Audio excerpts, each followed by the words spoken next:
Oh, good morning, Shelly. Thank you for having me. So you think it's time to woman up. What do you mean about that? That's right. I think 2015 is the year for women and for all of us to up our game in the corporate world. When you look at it, there's a lot of consumer optimism. There's been a lot of dialogue about women in multiple facets. And I think this is the time for women to look around and say, hey, what are the opportunities for me both inside the firm, in my career, and in my entrepreneurial pursuits? So exactly what do you want to see women doing when you say woman up?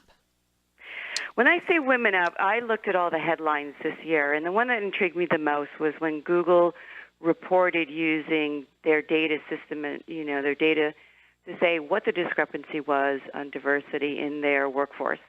And then 10 other companies followed their lead and became much more transparent about the inequities, particularly between women and men, but also other minorities in the workforce. And then we continued the headlines where we had a Microsoft CEO tell women that they should trust in karma for promotions and salary increases, and that created a whole uprise. And now, as a result, he had to retract his statements, and diversity initiatives became very popular. And so now a lot of companies are looking at, okay, I need to avoid this situation, and now we have diversity initiatives.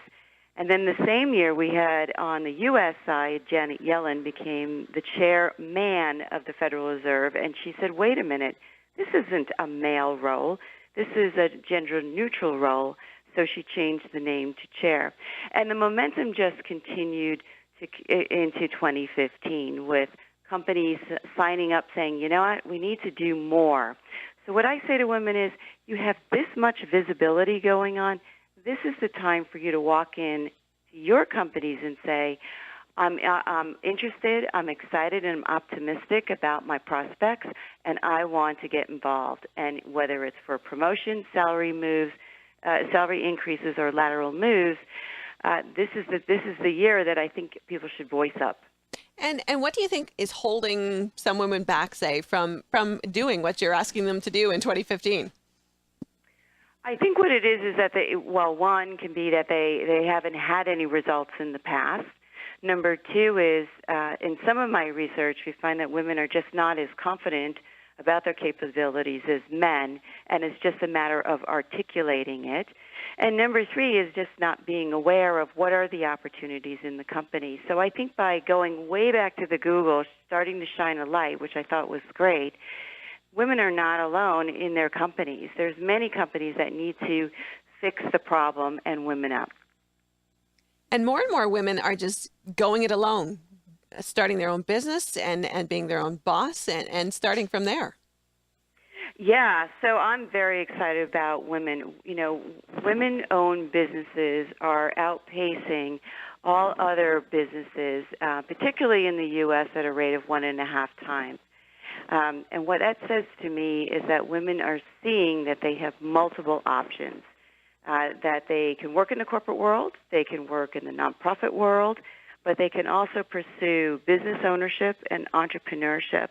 And that to me is pretty exciting because I think those opportunities weren't available in the past as much. And do you think they're doing that so that there's more flexibility, maybe as far as doing it their own way, but also maybe to help with family life as well, getting that work-life balance? Well, those could all be factors, but it's also the ability to own your own business and not be told what to do. I mean, women account for many of the franchises.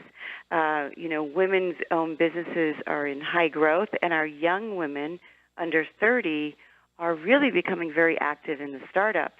So I think it's about not only workplace or work-life balance, but I think more importantly, it's about owning your own shop and being able to, design your outcomes rather than have someone telling you what to do. And you're kind of pushing some women who are going to stay where they are to take that challenge to say, what's going on, what's up for me, what can I do next in this environment, the environment that they are working in, whether it's a corporation or any kind of business. I do. I think that, once you ask for things, once you let people know, or what I say, start raising your hand and creating visibility about yourself, people will remember that and people will pay attention. So, on the corporate side, it's looking, assessing your what I call assess your metrics, understand, what you like to do, what you do well, what you can get paid for or promoted for. Two is keep metrics on yourself so you can show people what your contribution has been to the bottom line, whether that's profit or loss, new customers, better processes, and start to, raise your hand for opportunities and say, are there high visibility projects? Are there cross-functional teams? Are there lateral moves? Are there openings in other parts of the company where I can start to align myself to make a move because I'm interested? I think, in the past we used to wait for the tap on the shoulder and wait for people to recognize our good work. Mm-hmm. And today it's more about positioning yourself for success and raising your hand.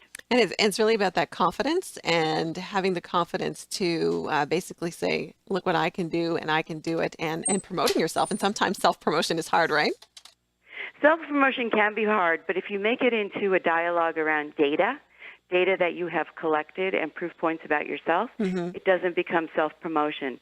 It becomes a dialogue about data. And I really prefer to have women come into me or have those kinds of dialogues because it shows that they have analytical minds. Right. They understand the business, and it isn't about, you should promote me because. It's because of this. So you have the concrete information, the concrete statistics about yourself and to promote yourself, basically.